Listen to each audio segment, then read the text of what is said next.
السلام عليكم ورحمة الله وبركاته. جنالك داونيسان وعلى رفيشة على dadku cusub tahay fadlan saar subscribe kambalelkan riix si aad u noqoto daawadaha ugu horeeya daawada fiidiyoyaasha soo dhigno. waxaan ogaanaynaa sidoo u faksaday Cabdirashiid Xasan Cabdinuur Cabdirashiid Janan iyo haddadaan meesha uu ku sugan yahay wad maasintiin dhegeysi wacan. السلام عليكم ورحمة الله وبركاته. وزيرك أمنية دولة قبلات جبلان Cabdirashiid Xasan Cabdinuur oo loo yaqaan Janan ayaa goordhoweed oo maanta soo gaaray magaalada Nairobi ee dalka Kenya.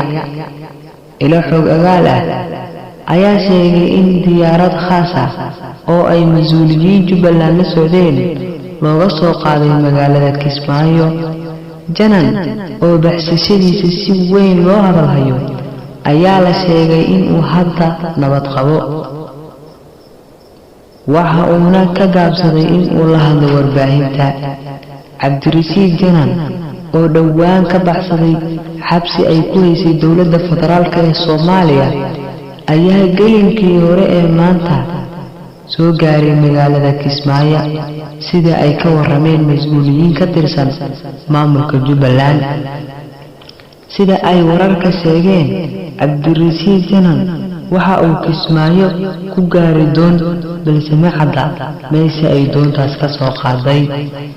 Janan waxaa la xiray bishii Agost 2019 waxaana lagu eedeeyay dambiyo culus oo uu galay tan iyo xilligaas hal mar ayaa maxkamadda la horgeeyay. dowladda Jubbaland waxa ay xarigiisa ku tilmaamtay afduub.